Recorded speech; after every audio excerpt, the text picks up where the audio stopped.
제가 있는 절에 신도님이 제 법문이 너무 어렵대요. 제가 충격받았어요.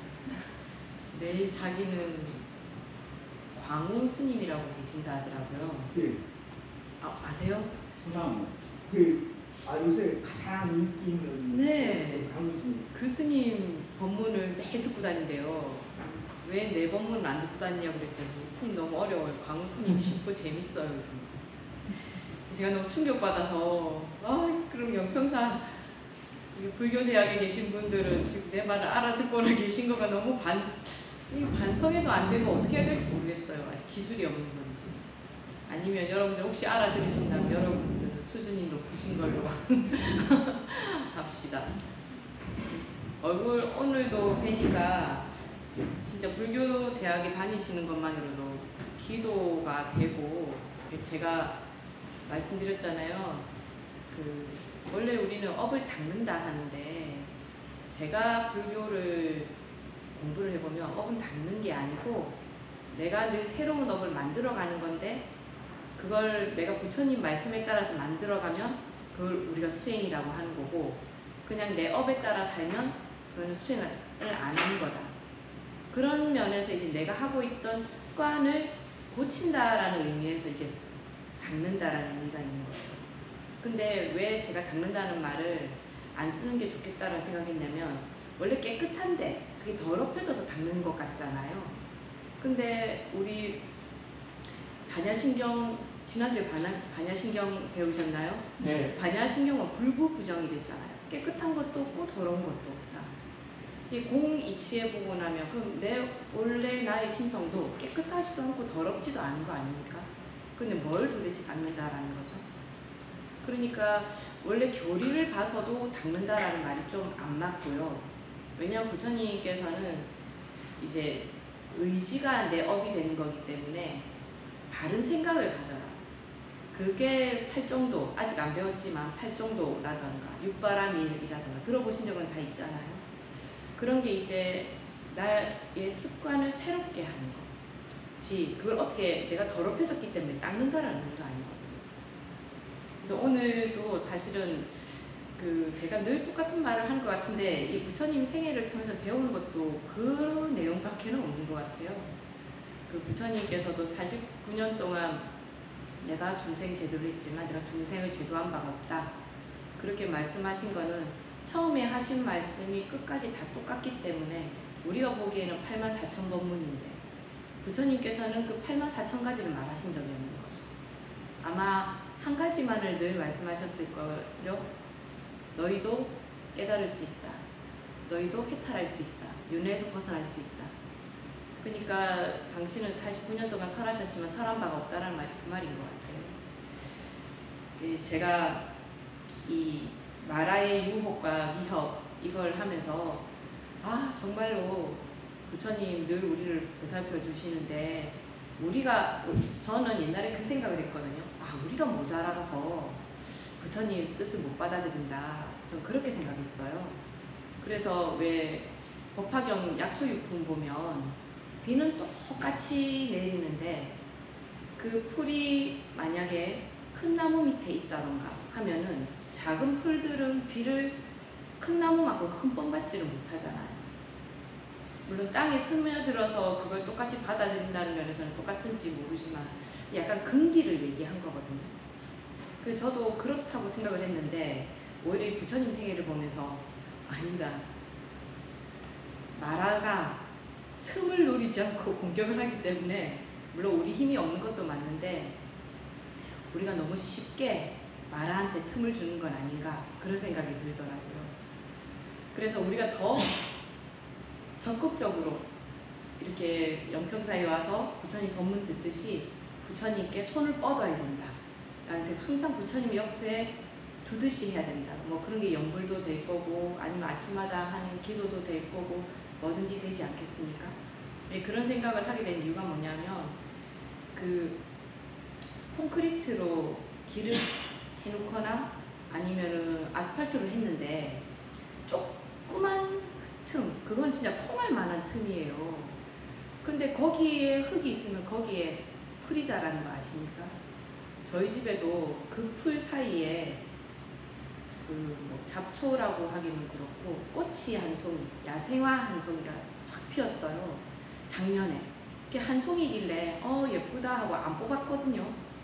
근데 그다음 올해는 그 한 송이를 안 뽑았더니 그 조그만 진짜 콩알 만한 그 틈에서 한 10송이 꽃이 핀 거예요. 길 한가운데. 저희 집 바로 앞에 길 한가운데. 근데 그걸 뽑으려고 하니까 이제는 뿌리가, 그러니까 콘크리트 있는데 굉장히 작은 틈이잖아요. 그냥 그 작은 틈으로 그 뿌리가 나올 수가 없는 거예요. 그러니까 이걸 아무리 잘라내도 내년 되면 아마 또 거기에서 더 크게 해서 이제는 아마 그 콘크리트를 이렇게 드러낼지도 몰라요. 그 뿌리가. 그 작은 틈. 나도 모르게 그냥 괜찮겠지라고 하는 거. 또 남들도 다 하는데 라고 하는 거. 그런 생각이 나의 바른 견해를 깨뜨리고 나를 마라의 편으로 서게 한다는 거. 이 마라가 얼마나 끈질기냐면 그렇게 막 마군의 군사가 와서 부처님을 공격하고, 저거 뭐라고 했습니까? 저수인 항마촉지로 부처님께서 그 마군을 항복시켰는데도 또 회유를 합니다. 이게 얼마나 끈질겨요. 이걸 봐야 돼요. 부처님께서 완전히 이겼잖아요. 근데도 회유를 합니다. 105쪽 한번 볼까요? 책도 읽으면서 하면 훨씬 더 좋겠죠? 105쪽에 보면 이렇게 합니다. 이게 협박과 폭력도 효과가 없자 말하는 큰 아량이라고 베푼다는 표정으로 거만하게 이렇게 말합니다. 105쪽 두 번째 줄이죠. 인간이 누리는 즐거움이 싫다면 하늘나라로 올라오시오. 내가 누리는 이익과 즐거움을 그대와 함께하리다. 자기랑 똑같은 복을 주겠다라는 거예요. 그러니까 힘으로도 안 되니까 끝까지 얼마나 끈질긴가 한번 보세요. 아니 부처님한테도 이 정도인데 우리는 벌써 딸들 왔을 때 넘어갔거나 아니면 저 같으면 야구방망이 갖고 와서 말 들을래 안 들을래 그러면은 야구방망이 보자마자 무릎 꿇고 그만하세요 이럴 것 같아요. 때리지도 않았는데. 근데 부처님은 그 공격을 다 막아내시는 거잖아요. 그 정도가 되면 마라도 포기할 법도 한데, 내가 누리는 거 너도 누리게 해줄 테니까, 말하자면 대통령이면 대통령 자리 줄 테니까 뭐 재벌 좀 쓰면은 내 주식 얼마 줄게 라던가 그런다는 거 아니에요? 그러니까 부처님께서 뭐라고 대답을 하십니까? 바로 밑에 말하여 그대가 누리는 즐거움은 대단한 것이 아닙니다. 그대는 과거의 보시한 공덕으로 6개의 지배자가 된 것에 지나지 않습니다. 그러니까 마라도 공덕을 지었기 때문에 천상의 복을 누린다는 말이에요. 근데 그 복은 한계가 있습니다. 당신도 언젠가는 다시 사막도에 떨어져 두려움과 고통 속에서 울부짖을 것입니다. 그러니까 이거 나쁜 짓 해서 잘 되는 사람 제가 부러워할 필요 없다고 그랬죠? 저 사람은 누구 편에 지금 서 있는 거예요. 이제 마라의 성을 더 튼튼하게 할 만한 데 가서 서 있는 거예요. 지난번에도 말씀드렸지만 여러분들이 7시에 와서 여기 앉아 있으면 마라의 성이 흔들린다. 아마 오늘도 온 거 보고 이 마라가 이거 어떻게 하면 못 가게 할 수 있을까 엄청 지금 어떻게 꼬여낼까 고민하고 있을지도 몰라요. 여러분들 그런 말 들어보신 적 있습니까? 사천왕이라던가 어떤 분들은 사천왕 그 상이 무서워가지고 절에를 못 오시는 분들이 계시더라고요.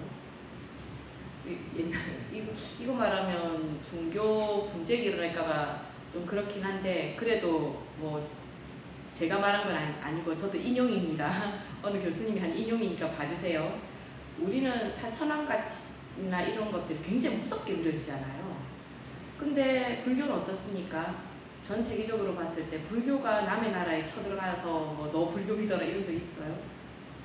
없잖아요. 근데 기독교는 어떻습니까? 지금도 이스라엘, 그러니까 옛날에 종교전쟁 많았었잖아요. 종교전쟁 다 누가 일으킵니까?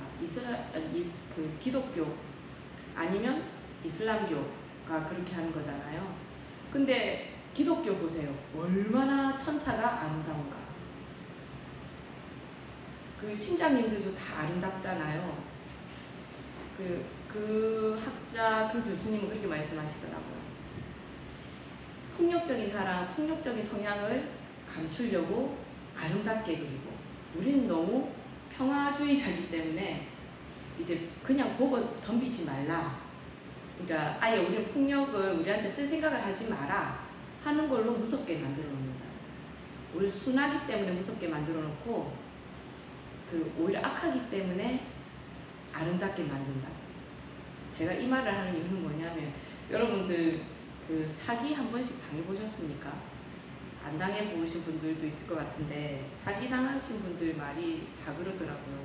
그럴 줄 몰랐다. 너무 멀쩡하잖아요. 그 살인자나 이런 TV에 나오면 그 사람 엄청 멀쩡하게 생겼는데 그런 짓을 하대 라는 말을 하잖아요.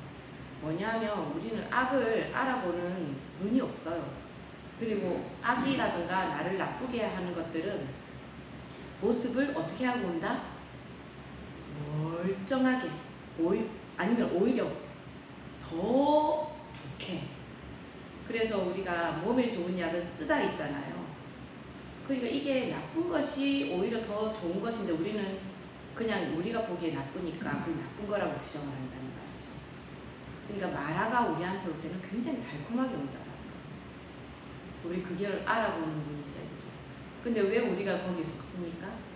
대부분 보면 욕망, 나의 뭔가를 충족시켜. 뭐 명예욕이 있는 사람한테는 뭐 자리라든가, 돈 욕심이 있는 사람한테는 돈이라든가, 또 색욕이 있는 사람한테는 여자 또는 남자로 꼬여 있는 거죠.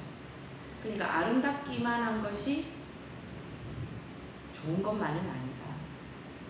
우리는 정말로 그러니까 불교는 선악보다는 무엇을 더 많이 말합니까? 부처님이 제일 많이 말하는 것은 바르정자거든요. 바른이라는 말을 쓰지 좋은 이런 말 잘 안 쓰잖아요. 그죠? 바른이라는 말을 많이 쓰잖아요. 좋은 거는 가끔씩 나쁜 것일 수도 있거든. 우리가 좋다고 생각하면서 나쁜 것일 수도 있거든. 근데 바른 거는 좋다 나쁘다의 관점이 아니잖아요. 그러니까 우리가 이거 너무 좋네요. 한번 이걸 해보고 싶었어요. 그러니까 여기서 부처님이 깨달으시는 과정도 이렇게 힘들다. 근데 우리가 나아가는 길이 좋은 길만은 아니다 라는 것을 알 수 있는 거죠. 그러면서 이제 석가모니 부처님의 도시공덕을 106쪽에서 이야기하는데, 대지의 여신들이 이제 이 부처님이 어떤 공덕을 지었는가를 증인이 돼줍니다. 그러니까 마라가 넌 도대체 어떤 공덕을 지었길래 그렇게 뭐 자신이 있냐 막 그렇게 하니까, 대지의 여신이 이제 아랫단에 보면요, 헤아릴 수 없는 긴긴 세월 보살께서는 목숨을 도시하며 중생들을 보호하셨습니다. 보살께서 중생들을 위해 흘린 피는 이 대지를 적시고도 남을 것입니다. 하물며 재물이겠습니까? 이제 그 과보로 가장 높고 바른 깨달음을 얻고자 하는 것입니다. 그러니까 바른 깨달음을 얻는 데 있어서 공덕을 짓는 것도 중요하다는 거거든요. 근데 여기 보면 목숨을 보시, 중생들을 보고 재물을 보시 이렇게 하니까 우리가 보기에 좀 어렵게 보이잖아요. 진짜 어려운 거는 맞기는 맞는 것 같습니다. 우리가 흔히 말하는 금강경에서 말하는 무주상보시라는 말 들어보셨습니까? 무주상이 뭡니까? 상에 주하지 머무르지 않는 곳이라는 뜻이거든요. 저는 이게 얼마나 어려운가 이번에 정말 많이 깨달았거든요. 어느 분이 저한테 스님, 제가 시간이 없어서 그런데 스님 좀 이거 도와주시면 안 되겠습니까? 시간도 없고 능력이 좀 안 된다고. 근데 제가 이번에 너무 바쁜 거예요. 근데 그 부탁하시는 분을 보니까 제가 내가 시간이 없어도 시간 쪼개서 해드리고 싶다 이런 생각이 들어서 진짜 흔쾌히 진짜 아무것도 바라는 마음 없이 저는 진짜 내가 무주상고시했다 라는 생각은 없었지만 그때는 생각도 없었죠. 그냥 흔쾌히 했어요. 그래서 저는 할 때 와 속으로 나 좀 착한데 아무런 대가 없이 했잖아 이렇게 생각했거든요. 거기서 벌써 상이라는 게 있는 거지만 그때 저는 아무런 대가를 안 바란다고 생각했어요. 근데 몇 달이 지나고 나서 소문을 들어보니까 그분이 다른 데는 도움받은데 말로라도 다 인사를 했다는 거예요. 감사합니다라고. 근데 저한테는 연락이 안 왔어요. 근데 그 말을 듣는 순간 갑자기 너무 서운한 거예요. 왜 나한테 연락이 안 왔지? 하면서 그렇게 하는 순간 저 깜짝 놀랐어요. 어머, 나는 흔쾌히 해준 거고 해줘서 내가 기쁘다고 생각했는데 좀 뭘 바랬어요? 야 스님 너무 고맙습니다 하면 내가 웃죠. 아니 뭐 아무것도 아니에요 하면 무주상고시가 안 될 거예요. 이게 우리가 당장은 욕심 없이 했다, 흔쾌히 했다 라고 생각을 하는데 제가 제 마음 관리를 안 한 거죠. 저는 괜찮다고 생각을 했는데 정말 아무것도 아닌 그냥 인사에 제가 그냥 마음이 좀 섭섭한 마음이 드는 거예요. 그래서 제가 지난주에 저희 신도님들 앞에서 제가 참회했어요.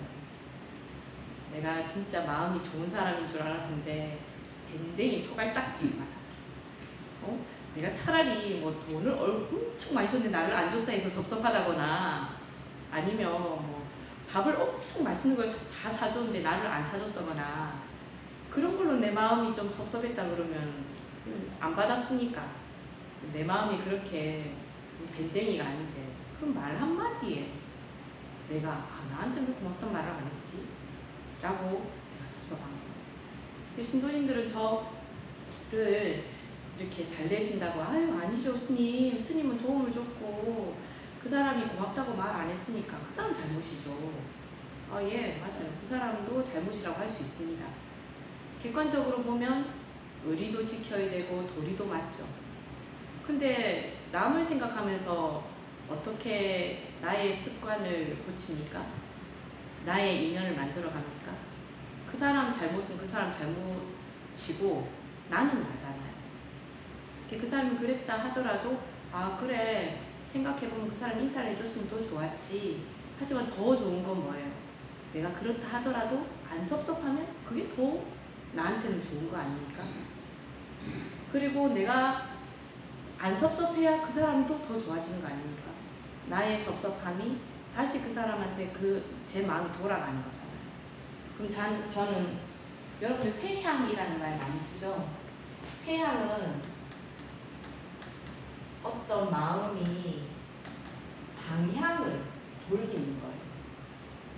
방향을 돌리는 거예요. 그러니까 내가 가진 마음이 그냥 내가 섭섭한 마음이 없었으면 그냥 내가 해주는 걸로 돌아가는 마음이 없잖아요. 아무것도 없잖아요. 근데 내가 섭섭한 마음이 회양돼버리잖아요. 그 사람한테. 그럼 그 사람도 나쁘고 나도 나쁜 거죠. 그러니까 그 사람이 잘못한 걸로 끝나면 그게 사실은 그 사람도 잘하고 나도 잘하면 다 좋지만 그 사람이 잘못한 것이 있다면 나한테서는 그 마음이 안 일어나야 그게 나한테 가장 좋은 거죠. 그래서 사람은 이게 미세한 번뇌가 남아서 도살도 중생으로 떨어진다고 하잖아요. 그래서 지난번에 제가 식주비화사론 이야기 한번 해드렸나 모르겠습니다. 식주비화사론 이행품 처음에 뭐가 나오냐면 아유월치가 아니라 정정치가 되는데 이제 내가 무상 정등 정각에서 물러서지 않는 굳건한 마음이 되는 데는 시간이 엄청 많이 걸린다. 그 시간 동안에 내가 번뇌를 일으켜서 내가 처음에는 이제 정등 정각으로 나아가는 대승의 마음을 내다가 그 오랜 세월 동안 내가 수행을 하면서 잘못해서 이승 중생 제도를 하는 마음을 내지 않고 나만을 위한 마음을 내는 이승에 떨어지게 되면 내가 너무 손해지 않느냐. 그러니까 쉬운 길이, 대승으로 가는 쉬운 길이 있으면 빨리, 정정치로 가는 빠른 길이 있으면 빨리 알려주세요 라고 얘기하는 거예요. 그러니까 이 수행을 하는 사람은 그런 두려움이 있다라는 거예요. 내가 수행을 해 나가는데 그게 진짜 우리가 흔히 말하는 도라미 다불이 되면 어떡하지? 두려움이 있다라는 거예요. 그래서 염불 방법을 알려주는 거거든요. 그러면 염불을 해라 라고 알려주는 거예요. 그러니까 우리가 바르다. 나는 의리도 있고 나쁜 짓 안 하고 나는 바르다. 이런 데 속아서 남을 평가를 하면서 나도 모르게 어떤 마음을 계속 회양을 하고 있는 거예요. 그래서 제가 신도님들 앞에서 참회하면서 왜 참회합니까? 제가 참회가 뭐라 했습니까? 참회를 하는 것은 부끄러움을 알고 그걸 누구한테 사과하는 게 참회가 아니에요. 배운 거 기억나시는지 모르겠습니다. 참회는 내가 바르지 않구나라는 걸 깨닫는 거예요. 그죠?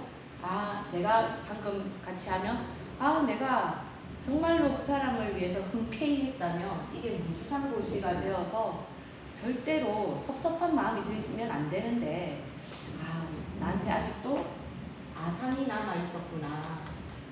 내가 이 사람을 도움을 줬다. 의스대고 싶었구나. 나한테 나만이 남아 있었구나. 라는 걸 제가 다르지 않다라는 것을 인정. 그리고 나서 뭐 하는 겁니까? 참회는 다시는 그 일을 하지 않는 거죠. 그러니까 내가 이런 행동을 했다는 것을 누구한테 막 얘기하면서 나 잘못했으니까 난 죄인이요 하는 게 참회가 아니에요. 내가 인정. 그리고 아까 뭐라고 말했습니까? 내가 그런 습관이 있구나. 나는 그런 사람이구나. 그러면 그런 사람이 아니면 되는 거잖아요. 이제부터. 그죠? 잘 안 되죠. 근데 잘 안 되면 어떻게 해야 됩니까? 계속 되는 방향으로 하는 게 바른 거죠. 옛날에 그 어른스님 그 말씀 하시더라고요. 돼지를 어떻게 몰고 가는 줄 아냐고. 돼지를 설득하지 않아요. 그 돼지를 몰 때는 목동이 돼지 모는 사람이 기다란 짝대기를 하나 갖고 다닌대요. 그래서 돼지가 옆으로 가려 하면 그냥 톡톡 치면 돼지가 이쪽으로 간대요. 막 돼지를 막 설득하지. 야 돼지야 왜 그쪽으로 가? 안 돼. 이렇게 하지 않는다라는 거예요. 그냥 톡톡 이쪽으로 가면 이쪽으로 가게 하면 되는 거예요. 그러니까 내가 왜 또 이런 마음을 내지? 부끄러워한다는 말은 나는 안 돼. 이렇게 하시면 내가 아직 이쪽으로 가면 안 돼. 이쪽으로 가네. 톡톡 톡톡 이렇게 계속 바른 길로 내가 계속 오면 된다라는 거예요. 그러니까 그렇게 된 걸 나는 왜 이러지? 할 필요가 없어요. 왜? 아까 말을 얼마나 건진했는가 보세요. 왜 부처님께서는 그걸 모두 물리칠 수 있었느냐면 공덕을 지으실 때 내가 한다라는 마음이 없었던 거예요. 그 육보시도하고 전생에 그 호랑이가 굽고 있어서 그 이야기 전체를 보면 어미 호랑이가 새끼 호랑이를 키우면서 이제 어미 호랑이도 거의 너무 힘이 없고 이러니까 새끼 한 마리를 잡아서 나머지 새끼들도 먹이고 자기도 먹으려고 한 거예요. 그냥 그걸 보고 너무 마음이 아팠던 마하살타보살이 자기 몸을 거기에 던져서 그 호랑이 새끼와 호랑이 어미를 굶주림을 구하는 거거든요. 자기 몸을 다 바치는. 근데 그러니까 있는 걸 다 바쳐라 이런 의미가 아니고 거기에서 우리가 배워야 되는 건 뭐냐면 상업시야라는 거예요. 그냥 그 마음에 뭐만 있어요? 연민. 쟤들이 배고파서 죽는구나 하는 연민을 내는 그 한 가지를 가지고 그 자비심으로 하는 거죠. 그래서 저는 보시 중에서 가장 어리석은 보시가 빚을 내서 하는 보시가 가장 어리석습니다. 보시는 내가 가지고 있는 것을 흔쾌히 내가 이것을 나중에 시간이 가면서 아까 보살도 시간이 가면서 어떻게 한다 했습니까? 번뇌가 생길까봐 겁낸다 했잖아요. 그리고 저도 처음에는 그 일을 도와줄 때, 아니 도와준 게 아니지, 그 일을 해달라고 했을 때 흔쾌히 했는데 시간이 가면서 나 이거 좀 잘했는데, 나 이 사람 좀 도와줬는데, 나도 모르게 그런 나를 칭찬하려는 마음이 막 생기면서 그 인사 한마디에 못 들은 거에 마음이 섭섭해지는 거 아닙니까? 처음에는 순수했는데 갈수록 마음 관리를 안 하다 보니까 그런 마음이 생깁니다. 어쩌면 처음부터 상으로 시작했는지도 모르죠. 흔쾌한 마음이 아니에요. 그러니까 이게 만약에 빚을 내서 보시를 하게 되면 어떻게 되겠습니까? 그 빚을 갚다 보면 아유 내가 뭐 하러 그 보시를 해가지고 라고 하면서 내가 보시한 그 공덕에 어떤 마음이 또 회양됩니까? 후회가 회양이 되잖아요. 내가 어떤 마음을 회양할 것인가. 그 회향이라는 것은 끝낸다라는 말도 되지만 나의 마음을 무엇으로 돌리느냐는 거예요. 여러분들 7시마다 여기에 와서 하면서 마지막에 12월이 돼서 포교사 시험까지 치고 뭐 이렇게 하는데 만약에 포교사 시험이 떨어졌다. 그때 회양이 아이고 내가 1년 동안 했던 게 참 더럽네, 허망하네 이렇게 되면 안 되는 거죠. 포교사 시험 떨어졌으면 그 다음번에 치면 되는 거고 내가 그래도 한 해 동안에 불교 잘 배웠다 라는 마음을 회양해야지만이 이 7시에 오는 나의 이 모든 것들이 공덕이 되는 거죠. 여러분들의 마지막의 마음이 무엇으로 회양되느냐, 그것이 지금 내 처음 마음의 끝이 어떻게 되느냐.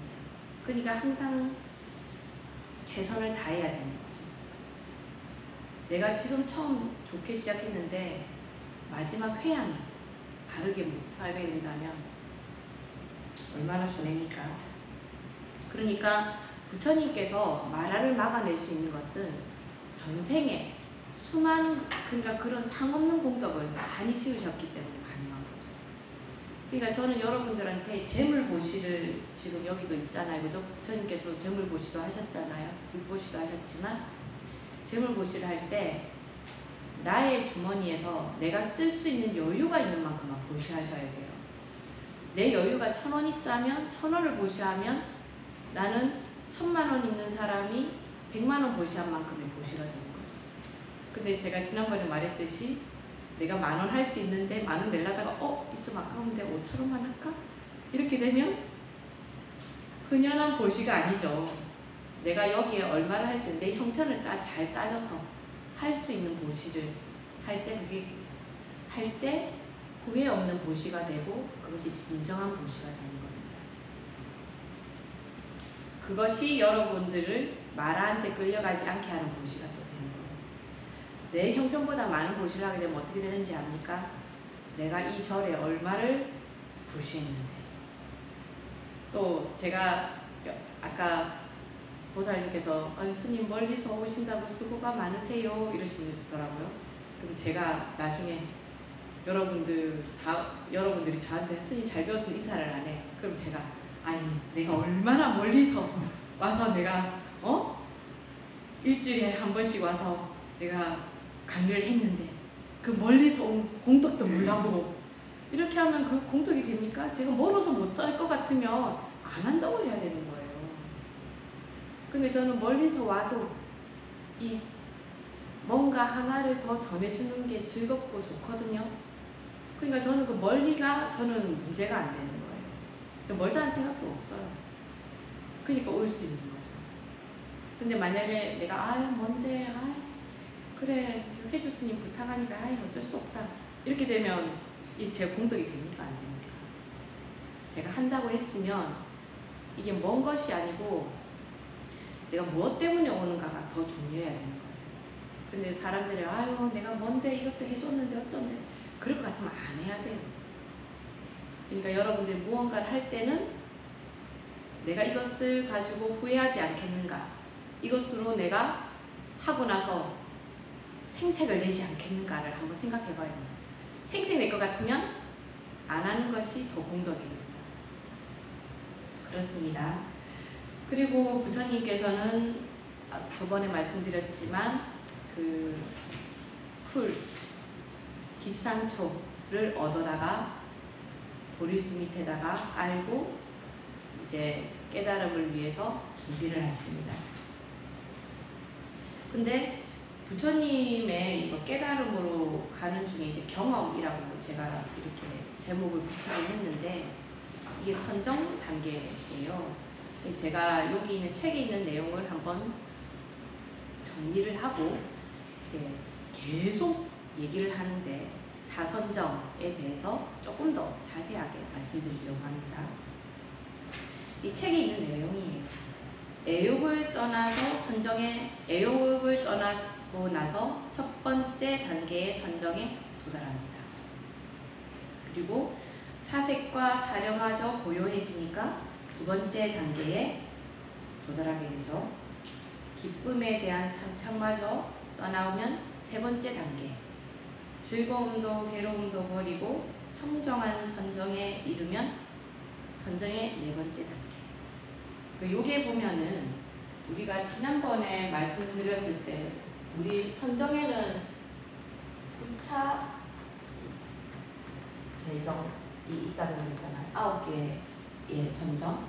그 중에서 지금 제가 말씀드린 여기서 부처님께서는 3개 사선정을 통해서 깨달음을 이루신 거예요. 근데 그럼 왜 무색계 사선정이 훨씬 더 높은 단계잖아요? 그렇지 않나요? 그죠? 원래 6개가 있는데 6개는 욕망이 있죠. 욕망에서 벗어나서 색계 사선정에 이르고 색계 사선정 다 이루고 나면 무색계 사선정. 여기서는 형상이 있고 여기서는 형상이 없지 않습니까? 그러니까 단계로 보면 훨씬 더 높은 단계예요. 근데 부처님 지금 내용을 보니까 뭡니까? 색계 사선정에서 깨달음을 얻으셨어요. 왜 그럴까요?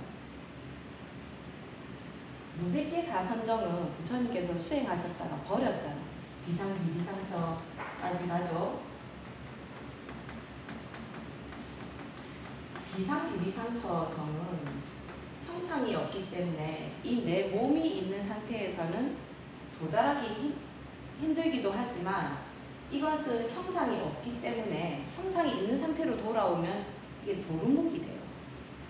그러니까 부처님께서 선정에 있을 때는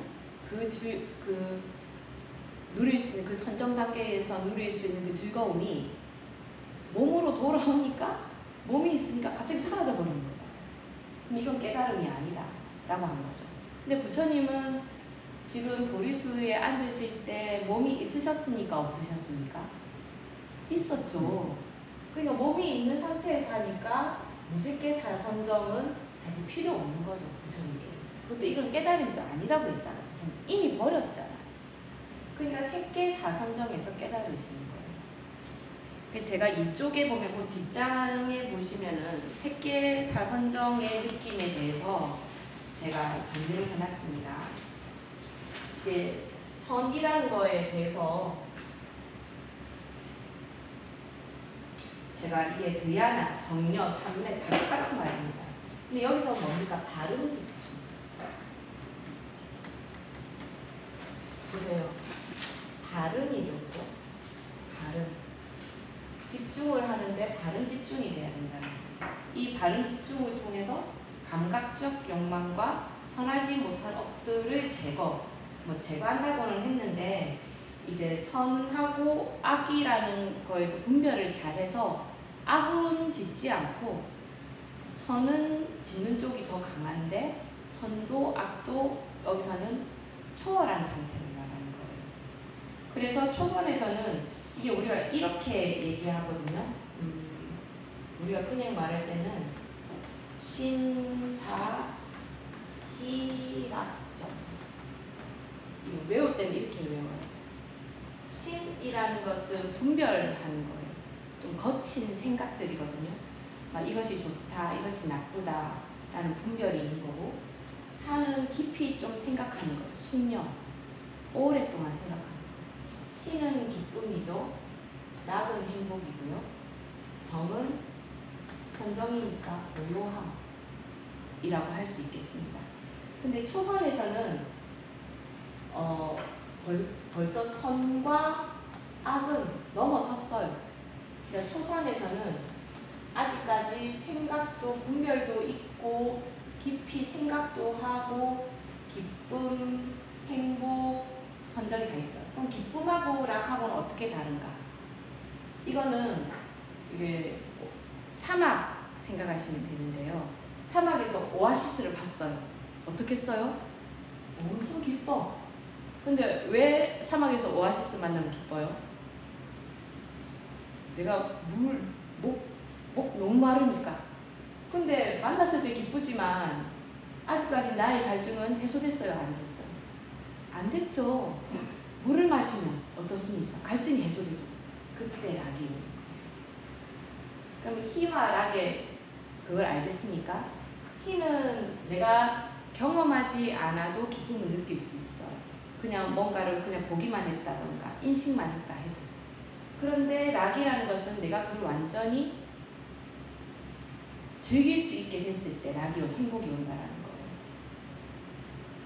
그리고 거기에서 정이 있는 거죠.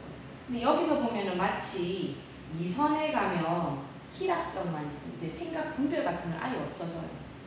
그러니까 이게 원래 심사 희락정이 있는데 한 개씩 제거해 간다 이런 느낌도 들죠. 근데 오히려 어떤 분들은 증득해 간다, 얻어간다, 얻는다, 증득한다라는 것으로 해석하는 분들도 계십니다. 그 말은 무슨 말이냐면 우리가 기본적으로 사람이 갖고 있는 그 마음 상태가 있잖아요. 그 상태에서 필요 없는 것은 제거하고 이것이 없어지고 나면 앞에서 겪었던 것보다 훨씬 더 좋은 희락정이 생긴다라는 거예요. 무슨 말인지 아시겠죠? 심사 희락정은 선과 악이 내가 다 그 업이 있는 상태에서도 심사 희락정 느낄 수 있습니다. 근데 선과 악이 없는 상태에서 심사 희락정은 좀 다르지 않겠습니까? 새로운 것을 얻는 거죠. 그러고 나서 초선에서 이제 이선으로 가게 되면 이 분별 자체도 없어지고 내가 가지고 있는 이 선정의 기쁨과 행복과 이 고요함만을 가지고 있어요. 근데 초선에서 갖고 있던 희락정하고 이선에 있는 희락정하고 똑같겠습니까? 아니죠. 그러니까 어떤 분들은 필요 없는 것을 제거해 간다라고도 설명하지만 어떤 분들은 새로운 희락정, 새로운 정, 새로운 심사 희락정을 계속 증득해 간다, 얻어간다 라고도 해석을 한다라는 겁니다. 그래서 초선에서 보면은 중요한 게 우리가 맨 앞에 있는 문장이거든요. 모든 감각적 욕망을 떨쳐내고. 왜 감각적 욕망을 떨쳐냅니까? 지금 다시 제가 얘기하지만 이거 색계사선정이에요. 욕계 벗어났습니까? 안 벗어난 겁니까? 벗어난 거죠. 욕계는 욕망이 있죠. 사선정으로 들어가면 욕망이 없어야 된다. 그러니까 욕망, 우리 오욕 배웠죠? 기억나십니까? 지난번에 뭐였죠? 오욕이? 식, 수면, 명예, 세교? 뭐였더라 또 한 개가? 응? 여기 있어요 밑에 보면. 아, 재분류. 재색, 식수명, 오욕 이런 거 자체도 없는 거예요. 근데 제가 조금 더 설명해 놨거든요. 밑에 보면 오계라고 이 계자는 덮을계입니다. 그러니까 우리가 뭐에 가려져 있다. 그러니까 이렇게 말하는 게 저는 조금 그렇긴 한데 아무튼 요것들에서 우리가 벗어나지 못한다는 거예요. 첫 번째가 감각적 욕망이 오욕이에요. 그러면 그게 재색, 식수명, 욕이고 명예욕이고 다음이 악의, 두 번째가 악의 나쁜 의도란 뜻이거든요. 그게 뭐냐면 분노와 저주. 그러면 제가 아까 만약에 감사하다는 인사를 못 들어서 섭섭했습니다. 그럼 섭섭하다 했지만 사실 분노 아닙니까? 왜 나한테는 안 했어? 라고. 그럼 우리가 뭐까지 갑니까? 에이, 다음번에는 내 해주나 봐라. 에이, 그냥 잘못돼버려라. 다음번에는 도움 주는 사람 없어져 버려라. 이런 것까지 하게 되면 저주 아닙니까? 근데 우리 이런 거 너무 쉽게 하지 않아요? 그래서 이게 극락에 나쁜 사람들 극락에 간다 하면 다들 아니 왜 나쁜 놈이 왜 극락에 가요? 이렇게 말해요. 그 악의다 악의 그거 우리 없애야 돼요. 근데 극락은 벌써 이게 2선, 3선, 4선까지 다 간 거거든요. 극락에 태어나는 순간 4선까지 다 진급되는 거거든요. 그럼 선과 악에 대해서 개념이, 그러니까 그게 개념이 없어서 막행한다라는 게 아니고 이게 중요하지 않습니다. 근데 극락에 가서 뭐 악인이 극락에 가면 악인으로 그대로 있으면은 문제가 되지만 악인이 극락에 가면은 선인이 되는데 그럼 뭐가 문제입니까? 아무런 문제가 없죠. 필터링 되는데. 그렇습니다. 그리고 세 번째가 해태와 혼침. 해태는 뭔지 알겠죠? 뭐가 해태입니까? 게으른 것. 게으르면 어떻게 됩니까? 멍하지 않습니까? 우리가 멍한 걸 혼침이라고 합니다. 예. 제가 오늘 사실 여기 문 열기 전까지 좀 멍했거든요. 근데 여러분들 보니까 갑자기 또록해지더라고요. 그것도 참 신기한 일이에요. 그게 아마 저는 원래 이 해태하고 혼침한 사람인데 여러분들이 그런 게 아니다 보니까 제가 그 영향으로 그 여러분의 공덕으로 제가 혼침에서 깨어나서 이렇게 강의를 하고 있는 겁니다. 그리고 해태와 혼침과는 완전히 반대되는 것이 들뜸과 후회입니다. 들뜨는 건 뭔지 아시죠? 근데 애들이 까불면 어떻게 됩니까? 까불면 다치죠. 예. 그러면 뭐랄까, 아, 내 좀 덜 뜨있고, 애가 후회할 일이 생긴다는 거예요, 까불면. 그러니까 까부는 게 들뜨는 거죠. 그러니까 우리가 이 들뜬다라는 건 뭐냐 하면, 그게 들뜸이라는 것이 꼭 위로만 들뜨는 게 아니고, 아래로도 들뜰 수 있어요. 그러니까 이 해태는 게으른 거지만은, 내 마음이 내가 너무 조증이 돼도 들뜨는 거고, 울증이 돼도 들뜨는 거예요. 기복이 생기는 거죠. 들뜬다라는 것은 진동이 생긴다라는 말이거든요. 근데 그렇게 되면 후회를 하게 됩니다. 그리고 다섯 번째가 의심. 이 의심은 지난번에 제가 37조도품 말씀드리지 않았습니까?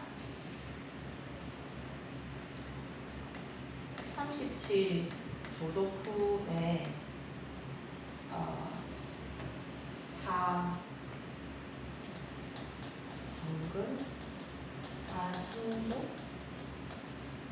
이게 앞에 나왔는데 5근, 5력, 7각지,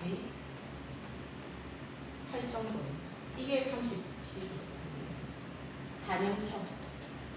사실 이게 제일 중요한 것 같아요. 제 생각이 아니었네요. 여기서 4년처, 4정근, 4신족은 다 선악과 관계가 있습니다. 선은 등장하고 악은 근절한다라는 것이 이 4정근에 있거든요. 근데 5근이 되게 되면 벌써 선과 악을 넘어섰잖아요. 그럼 거의 이게 4선정에 들어가, 새끼 4선정에 들어가는 그런 수행에 도달하는 거예요. 그렇게 할 때 5근의 가장 첫 번째가 뭔지 아십니까? 신근입니다. 신근. 그리고 이 5력은 5근과 똑같은데 이것보다 강화된 거예요. 그래서 5력의 첫 번째가 실력입니다. 나중에는 이것도 하나씩 다 설명해 드릴 텐데 우리 계속 이렇게 해서 좀 이렇게 익숙해지는 거죠. 그죠? 그러니까 이 신이라는 것이 우리가 생각할 때는 믿음이다 라고 말하니까 뭐 이렇게 기독교적인 거 아닌가? 불교랑은 좀 먼 것이 아닌가? 라고 하지만 이게 조도가 돕다 조자거든요. 도를 도와주는 이렇게 무리, 그러니까 도를 도와줄 수 있는 마음 단계 뭐 이런 거고 수행 방법 이런 뜻이거든요. 근데 거기에 처음에는 선악을 구분해서 바른 쪽 또는 선과 악이 있다면 선 쪽으로 선택을 하는 것이 먼저고, 이것이 끝나서 아까 말했듯이 욕망이 완전히 끊어지고 나면 필요한 것이 신이라는 거예요. 그래서 대승기신론에서도 보면은 이 기신이 이거잖아요. 귀신이 아니죠, 그죠? 귀신. 믿음을 일으키는 거거든요. 그냥 무엇에 대한 믿음인가? 여러분은 무엇에 대한 믿음인 것 같습니까? 분명히 제가 몇 번 말씀드렸을 텐데, 우리는 내 그릇이 준비된 만큼 알아듣고 기억이 되거든요. 그러니까 여러분들이 스님 다 말해도 스님 말이 어려워서 또는 내가 멍청해서 내가 기억력이 없어서가 아니에요. 내가 무엇에 더 익숙한가의 문제거든요. 그럼 도대체 부처님께서 신하라고 하신 것은 무엇인가? 가장 첫 번째는 중생이 부처가 될 수 있다는 거죠. 여러분 이거 믿을 수 있습니까? 이게 근데 저는 불교에는 신이 아니고 수행으로 하는 거다 이렇게 말하는데 그게 좀 심하게 말해서 웃기는 소리예요. 왜냐하면 여러분들 중생이 부처되는 거 본 적 있어요? 여러분 주위에 그런 사람 본 적 있습니까? 아니면 여러분들 경험해봤습니까? 근데 중생이 부처된다라는 걸 어떻게 해야 됩니까? 부처님이 이렇게 말했잖아요. 모든 중생은 부처가 될 수 있다. 우리 이거 뭐 해야 합니까? 그냥 믿는 거예요. 우리 경험한 적 없어요. 하지만 부처님께서 말씀하셨는데 우리가 그게 거짓이라고 생각이 안 되는 거예요. 그래서 맞다. 하지만 경험 안 했죠. 그럼 그게 믿음인 거예요. 왜 신근이 중요하냐면 우리는 부처님 말씀이나 부처님이 가르쳐 주신 것 또는 스승이 가르쳐 주신 것을 믿지 않으면 중간에 좌절이 와요. 해도 안 되네. 그렇지 않습니까? 제가 가장 안타까웠던 것 중에 하나가 정토에서는 좀 신이 중요하잖아요. 제가 경험한 일인데 어느 신도님이 정말로 열심히 나마비탑을 하면서 했어요. 근데 우리가 불교 신자들이 착각하는 게 뭐냐면 우리가 연부를 한다던가 기도를 한다던가 이렇게 하면 나쁜 일이 안 생겨야 된다 이렇게 생각을 하는 것 같아요. 내가 기도하는데 왜 나쁜 일이 생겨? 이렇게 생각하는 거예요. 그래서 나쁜 일이 생기잖아요. 그러면 다들 아이고 기도해도 소용없네. 근데 부처님이 나쁜 일 생기지 말라고 기도하고 수행하라 했습니까? 부처님 왜 수행하라 했는데 우리는 그걸 잊어버려요. 왜 수행하라 했습니까? 윤회에서 벗어나라. 해탈하라. 해탈하라고 부처님께서는 기도도 하고 수행도 하라 했지 나쁜 일 겪지 말고 좋은 일만 겪으라고 불교 믿으라 아니잖아요. 이 자꾸 수행이라고 합시다. 수행을 하고 기도를 하면 오히려 나쁜 일도 좋은 일이 될 수가 있는 거예요. 왜냐하면 제가 항상 말씀드렸듯이 불교는 인과법을 무시할 수는 없거든요. 지난번에 질문하셨잖아요. 왜 숙명이 아닌가? 아니, 그렇지. 숙명이 아닌가? 왜 연기라 하는가? 숙명이라고 돼 있다면 모든 것이 정해져 있기 때문에 나는 바꿀 수 있는 이 세상에서는 내가 이 생에서는 바꿀 힘이 없어요. 근데 연기는 뭡니까? 내가 이 행동을 했기 때문에 A라는 행동, 예를 들어서 콩을 심었기 때문에 내가 콩을 얻어요. 그쵸? 그런데 이 숙명이 된다고 하면 콩을 심었으면 반드시 콩이 나야 됩니다. 근데 나는 콩이 나는 게 싫어. 그럼 어떻게 하면 됩니까? 이 콩을 안 심으면 되죠. 또는 심었는데 어디다 심으면 돼요? 아스팔트에 심으면 되죠. 그럼 뭐란 말입니까? 인연을 내가 중간에 다르게 하는 거예요. 물을 안 준다던가, 비료를 안 준다던가, 아니면 바다에 던진다던가. 무슨 말인지 알겠죠? 근데 숙명이라는 것은 콩이라는 걸 심으면 무조건 콩이 나야 된다. 근데 연기라는 것은 콩을 심었지만 콩을 안 나게 할 수 있어요. 다른 거는 나게 할 수 없는데 콩을 안 나게는 할 수 있어요. 근데 그렇게 하려고 하면은 뭔가 인위적이라고 할까요? 그냥 우리 농사로 치면 내가 물을 주고 싶은데 물을 안 준다던가. 그럼 뭡니까? 내가 살을 빼려고 그러면 음식 먹고 싶은데 안 먹어야 되잖아요. 내가 음식을 계속 먹으면서 살 안 찌길 바랄 수도 있겠죠. 요즘 약도 좋고 뭐 운동도 있고. 이제 조금 이해하시리라. 제가 막 여러 가지로 말씀 안 드려도 이해하시리라 믿습니다. 그러니까 인과법이라는 걸 숙명이 아니고 우리가 인과법이라는 것이 있기 때문에 우리가 A라는 걸 했으면은 콩을 심었으면 내가 중간에 뭔가를 인연을 바꾸지 않으면 콩이 날 수밖에 없어요. 근데 내가 여기서 물을 좀 적게 주고 뭐 이렇게 하다 보니까 콩이 수확이 좀 적어졌어.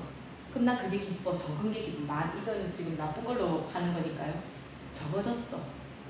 그렇지만 콩은 수확했잖아요. 근데 적은 콩을 수확했지. 말하자면 이런 겁니다. 내가 살인을 했다 칩시다. 그럼 살인을 했으니까 나도 살인을 당해야죠. 근데 그 중간에 내가 사람을 구하는 일을 했어. 뭐 인명도 구하고 뭐 보시도 하고 막 그랬어요. 그러면 내가 죽는 게 아니고 살인을 했으니까 내가 죽임을 당해야 되잖아요. 그럼 난 죽음이라는 게 있는데 내가 중간에 뭔가를 막 보시도 하고 했어요. 그럼 죽음 대신에 뭐가 올 수 있겠습니까? 그냥 뭐 사고, 가벼운 자동차 사고, 교통사고. 근데 내가 이걸 몰라요. 내가 살인을 해서 했다는 걸 몰라요. 근데 내가 교통사고를 당했어. 그럼 난 이거가 뭐라니까? 아, 나한테 왜 이런 일이 일어나시는 거야? 아니죠. 내가 원래는 죽어야 되는데 내가 중간에 뭐도 하고 했기 때문에 사실 교통사고인 거잖아요. 그럼 사실은 내가 교통사고를 당했지만은 이거는 콩으로 치면 적은 콩일 수 있거든요. 근데 우리는 그걸 모르잖아요. 그러면 기도가 소용없습니까? 이걸로 치면 내가 죽어야 되는데 교통사고다. 가벼운 교통사고. 그럼 이거 기도가 필요 없는 겁니까? 기도했기 때문에, 내가 공덕 쌓았기 때문에 교통사고인 거죠. 뭐 하는 겁니까? 안 죽은 거죠. 그렇지 않습니까? 저는 그 신도님 얘기를 하다가 말았는데요. 이분이 정말 열심히 하시다가 방금 말한 대로 교통사고를 당하신 거예요. 근데 이분이 교통사고를 당하고 나니까 마음에 이거 기도해도 소용없네 라고 하면서 이제 그렇게 되면서 치매도 오고 이렇게 해서 돌아가셨거든요. 이렇게 돌아가실 때 행복하게 못 돌아가신 거예요. 기도해도 소용없는 거예요. 그럼 뭐가 없었던 겁니까? 신금도 있을까 말까 했는데 실력까지도 못 간 거잖아요. 그죠? 그러면 이 사람의 믿음은 잘못된 믿음이었죠. 바른 믿음이 아니었잖아요. 기도하는 건 무엇 때문에 합니까? 우리는 무조건 불교다 이러면 그냥 해탈이라고 말해야 됩니다. 우리는 해탈을 위해서다. 우리는 윤회를 끊기 위해서다. 그럼 나쁜 일이 일어나도 이거는 나의 해탈을 위해서 좋은 일이다. 이렇게 생각을 해야 됩니다. 그래서 우리는 모르기 때문에 믿어야 되는 거예요. 내가 살인을 했다는 것을 알았다면 교통사고가 결과다. 이거 우리 뭐라고 하겠습니까? 다행이다라고 하겠죠. 근데 이걸 모르니까 기도했는데 왜 이러지? 이렇게 되는 거 아닙니까? 그 우리는 이 신이라는 것을 어떻게 해야 돼요? 그래서 이 의혹이 믿지 못하는 것이 이게 수행해서 믿지 못하는 것이 난 저 사람 못 믿겠는데 어제는 나보고 커피 마시러 가자더니 오늘은 말도 안 거네. 저 사람 좀 이상해. 이러면 의혹이 아니에요. 여기서의 의혹은 부처님에 대한 부처님 가르침에 대한 또는 승보에 대한 그러니까 삼보에 대한 믿음이 없는 거라든가 의심이라든가 그런 거예요. 제가 왜 이렇게 말이 많은가 모르겠습니다. 아무튼 다시 돌아가서 선정의 단계를 이제 조금 아시겠나요? 일단은 우리는 그렇게 치면은 우리가 무색계 사선점까지 안 가도 우리가 선악만 초월할 수 있고 그리고 내 마음이 고요해진다면 나도 그죠? 나도 깨달음에 이를 수 있는 거죠. 부처님께서 무색계 사선점까지 말 안 하셨잖아요. 부처님도 색계 사선정에서 깨달으셨으니까. 그러고 나서는 숙명통이 뭡니까? 내 전생을 다 기억하는 거예요. 근데 부처님의 숙명통을 얻었을 때 부처님 좋은 전생만 있었을까요? 아니에요. 부처님도 동물이었을 때도 있었고 그냥 부자였을 때도 있었고 가난할 때도 있었고 살인자였을 때도 있었고 여러 가지 자신의 전생을 보게 됩니다. 자기가 만약에 제가 아까 참회란 말씀드렸잖아요. 만약에 내가 숙명통을 얻었는데 내가 전생이 살인자였다. 이거 받고 충격받아서 죽어야 되겠습니까? 아니죠. 그죠? 욕망이 없기 때문에 이제 참회를 하게 되면 내 전생에 이런 일이 이런 내 과보가 있었기 때문에 내가 이렇게 살았구나 라고 오히려 더 잘 아는 거죠. 근데 부처님은 숙명통을 얻으시고 그 다음이 천안통을 통해서 인간이 어떻게 해서 괴롭게 살고 왜 이렇게 사는지 낱낱이 알게 돼요. 사람들의 삶을 다 알게 천안통이니까 모든 걸 다 보시죠. 세상을 보시잖아요. 숙명통을 통해서 자신을 보고 천안통을 통해서 타인을 보는 겁니다. 자타죠, 그죠? 그러니까 천안통을 얻고 나니까 부처님께서 깨달으신 것이 무엇이냐? 그것이 바로 사성제입니다. 그래서 우리가 부처님께서 깨달으신 내용이 무엇이냐? 라고 물을 때 사성제다 라고 잘 이야기하는 이유죠. 근데 저는 제 생각에는 부처님 못 깨달았는지 우리는 모르는 게 맞는 것 같습니다. 지난 시간에도 말했듯이 제가 이 물을 마신 그 물맛 여러분들이 아무리 똑같은 물을 마셔도 저랑 세포가 다르고 업이 다르고 유전자가 다르기 때문에 맛이 다 다르겠죠. 어떤 사람은 조금만 짜도 짜 이런데 뭐가 짜노? 하면서 마시기도 하고 하잖아요. 똑같은 물, 똑같은 음식이어도 다 감상이 다르잖아요. 그래서 부처님이 사성제를 깨달으셨다라고 하지만 부처님 깨달으신 건 도대체 무엇인지는 모르지만 부처님은 요 사성제도 다 보셨다라는 거예요. 근데 사성제가 무엇이냐? 우리 많이 하는 게 고성제, 그죠? 그리고 집이 모으다 집자입니다. 멸,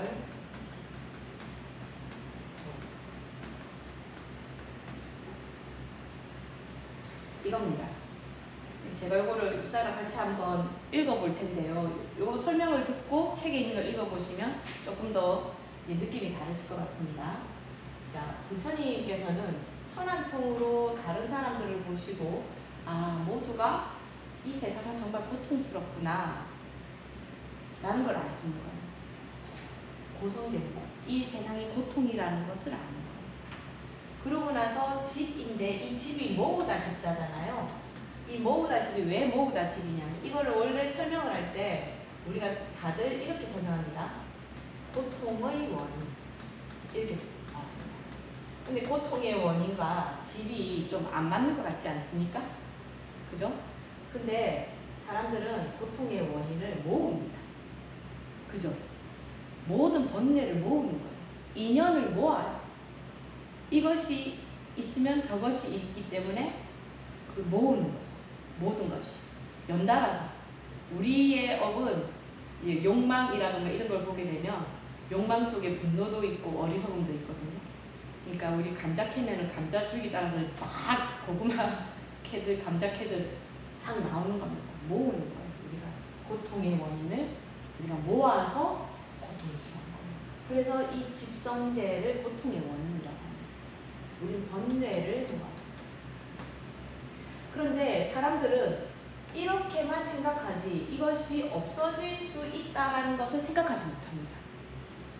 근데 부처님께서 말씀하셨기 때문에 우리는 이걸 믿는 거예요. 아, 없앨 수 있구나. 여러분들 없앨 수 있다는 것을 믿지 않으면 여기 왜 와 있겠습니까? 왜 불교를 믿으려고 하겠습니까? 아, 믿을 수 있구나. 뭘로? 뭐 수행이든 도든 이것으로. 그래서 이것은 해탈할 수 있다라는 거고 이것은 해탈의 방편. 해탈 방편. 뭐 좁게는 이 도를 팔성도다 이렇게 말하기도 합니다. 근데 도에는 여러 가지 길이 있으니까요. 자, 이렇게 하고 나서 우리 백구 쪽이죠? 백구 쪽에 있는 백구 쪽 보면 이제 밑에서 두 번째 단락 이제 부처님께서 찬한통을 얻으셨죠. 날이 희끗희끗 새고 있었다. 고통스러운 생사의 굴레에서 끝없이 윤회하며 중생들이 벗어나지 못하는 까닭은 바로 번뇌 때문이구나. 찬한통을 얻고 이렇게 생각하신 거예요. 다른 사람이 사는 모습, 자신의 모습을 보고 나서. 그래서 다음 게 이제 이 사성제에 대한 설명입니다.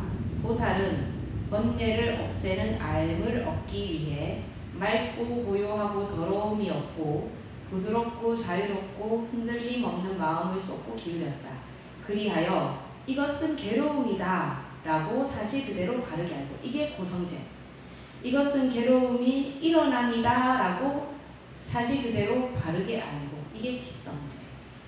이것은 괴로움의 사라짐이다 라고 사실 그대로 바르게 알고, 이게 멸성제. 이것은 괴로움의 사라짐에 이르는 길이다 라고 사실 그대로 바르게 알았다. 이것이 멸성제. 이것은 번뇌다 라고 사실 그대로 바르게 알고, 이제 이거를 고통을 번뇌로 다 바꾼 거죠. 그죠? 그러니까 여기서 알 수 있듯이 고통은 무엇이다? 번뇌다. 오늘 저의 참회 속에 드러나죠. 인사를 안 했더라도 내가 그냥 그랬어? 그럴 수도 있지 라고 했으면 저한테 그게 번뇌가 됐겠습니까? 제가 뭐라고? 나한테만 인사를 안 했다고? 아니, 나한테만은 아니지, 다른 사람한테는 했다고? 나한테는 안 했는데? 언제 했는데? 뭐? 한 달 전에 했다고? 벌써 한 달이나 지났는데 왜 나한테는 안 하는데? 라고 하면서 저는 지금 번뇌를, 고통의 원인을 모으고 있죠. 그것도 얼마나 모았어요? 뭐? 한 달이라고? 나한테는 안 했다고? 너한테는 했다고? 도대체 몇 개입니까? 자, 그래서 우리는 부처님께서 이렇게 말씀하신 거, 요거는 우리가 이해가 돼요. 그죠? 근데 요거는 믿음의 경지죠. 이게 신이라는 말입니다. 근데 우리는 이게 신한다고 생각을 하지 않아요. 당연하지. 수행하는데, 뭐 수행하는데 뭐가 당연해요. 제가 말씀드렸잖아요. 수행하다가, 기도하다가 나쁜 일 딱 생기니까 아이, 기도에 소용없네. 그게 된단 말이에요. 근데 믿어야죠. 아니다. 내가 무명에 있으니까 이게 좋은 건데 나쁘다고 생각하는 거야 라고 다시 일어설 마음이 안 나요. 의지가 서지 않는 거예요. 그 마음 따는 겁니까? 아니죠. 이게 보니까 우리는 늘 새로운 업을 만들어가요. 근데 그 업이 어떤 업? 부처님께 더 다가가는 업을 계속 만들어야 돼요. 그러다 보면 욕망이 사라지고 나면 우리는 정 편안함을 얻게 되는 거죠. 자, 여기서는 부처님께서는 숙명통, 천안통을 다 얻고 사성제를 알고 나니까 마지막으로 모든 본래가 사라지는 무진통을 얻게 됩니다. 이 무자는 그 한자 있으니까 보이시죠? 이게 세다라는 거예요. 세다. 물 새는 거 있잖아요. 물 새는 거. 그러니까 이 새는 게 뭐예요? 나의 마음에서 번뇌가 구멍이 돼서 나의 공덕이 그쪽으로 계속 새는 거예요. 나의 지혜가 그쪽으로 계속 새는 거예요. 번뇌. 그러니까 물을 번뇌라고 합니다. 지는 다 하다 진짜. 끝냈다라는 거예요. 그러니까 이게 새는 게 끝났다. 그럼 이제는 새는 게 없다. 밑빠진 독이 아니다. 이게 저는 지금 뭡니까? 아까 처음에 했잖아요. 밑빠진 독인 거예요. 저는 아직. 밑빠진 독. 저를 믿지 마세요. 여러분 뭘 믿어야 됩니까? 스님 믿지 말고. 그죠? 부처님 믿어야죠. 그죠? 부처님 가르침을 믿어야죠. 깔라마경에서 말했습니다. 경에 나와 있다고 다 믿지 말고, 스님이 말한다고 다 믿지 말고, 항상 비판해라. 하지만 모를 때는 일단은 믿어야 되는 거죠. 그죠? 우리가 어느 정도 깨달은 경지에 이루고 나면 그때는 비판하고 안 믿어도 돼요. 근데 그 전까지는 우리는 일단 배워야 된다. 버리기 전까지는 배워라. 자, 무진통까지 가게 됩니다. 자, 우리가 오심통을 얘기하잖아요. 근데 여기 부처님 단계에서는 첫 번째 부처님께서 숙명통 얻으셨죠? 그리고 천안통, 그 다음이 무진통입니다. 이건 이제 수행에서 얻는 건데, 요거 말고 이제 오심통이라고 할 때는 플러스 되는 것이 신족통. 이게 뭐 어디나 뭐 이게 발이 신통이 생겨가지고 막 빨리 가는 거예요. 그리고 다음이 다신통. 다른 사람의 마음을 다 아는 마음. 요 두 개가 합쳐지면 오심통이 됩니다. 오늘 시간이 없어서 요까지만 설명하고요. 다음번에 요거 할 기회가 있으면 말씀드리겠습니다. 근데 부처님 그 깨달음 단계에서는 요 세 가지 삼심통을 얻으셨다라고 아시면 되겠습니다. 그러고 나서 이제 천인들이 축복을 합니다. 그 부분은 제가 111쪽 천인들의 찬탄 요거는 그냥 각자 읽어보셔도 괜찮을 것 같습니다. 그러니까 부처님께서 깨달음에 이르셨기 때문에 천인들이 와서 찬탄하고 축복하는 거지 않겠습니까? 자, 오늘 설명한 것 중에서 혹시 질문 있으십니까? 너무 어려워서 질문이 없습니까? 제가 누구의 광스님 배워야 돼요. 광스님 법문을 내가 들어야 되나? 질문 없으시면 다음 시간에 또 하셔도 되니까요. 오늘은 이것으로 마치고 다음 시간에 다음 주에 또 뵙겠습니다. 감사합니다.